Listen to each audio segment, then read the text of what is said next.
Chana chat ఇంట్లోనే చాలా ఈజీగా చేసుకునే విధానం. దీనికి కావాల్సినవి శనగలు ముందుగా కడుక్కుని నానబెట్టుకుని ఉంచుకోవాలి. తర్వాత ఉప్పు వేసి ఇలా ఉడకబెట్టుకోవాలి. ఇలా పట్టుకుంటే చక్కగా ఇలా ఉడికి ఉండాలి. దీంట్లోకి క్యారెటు, కీరదోసకాయ, టమాటా, ఉల్లిపాయ ముక్కలు కోసుకొని ఉంచుకోవాలి. కొత్తిమీర, నిమ్మకాయలు. ఒక గిన్నెలో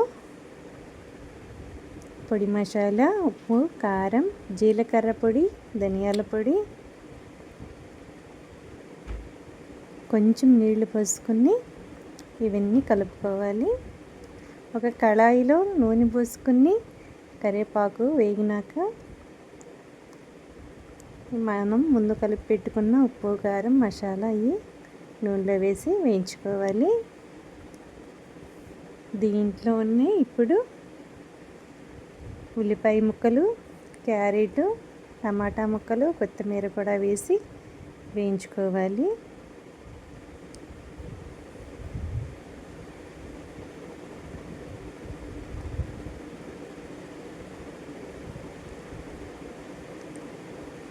కొంచెం ఉప్పు వేసుకోవాలి, ఎక్కువ వేసుకోకూడదు. ముందు శనగల్లో ఉడికేటప్పుడు వేసుకున్నాం కాబట్టి దీంట్లో కొంచెం వేసుకుంటే సరిపోయిద్ది.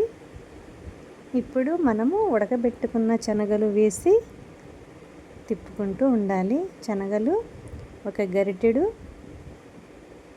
మిక్సీ పట్టుకుని దీంట్లో కలుపుకోవాలి. తర్వాత మనం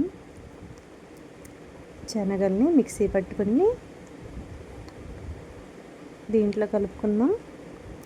తిప్పుకుంటూ ఉండాలి. ఇలా చక్కగా రెడీ అయిపోతుంది శనగల చాటు.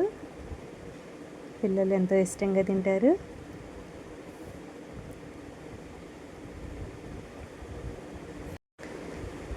చనా చాట్ చాలా ఈజీగా ఇంట్లోనే ఇలా చేసుకోవచ్చు. పైన ఉల్లిపాయ ముక్కలు, టమాటా, కీరదోసకాయ, కొత్తిమీర ముక్కలు అన్నీ వేసుకుని నిమ్మకాయ రసం పిండుకొని తింటే చాలా బాగుంటుంది. కీరదోసకాయ, టమాటా, క్యారెట్ లేకపోయినా పర్వాలేదు, మనం ఇంట్లో ఉంటే వేసుకోవచ్చు.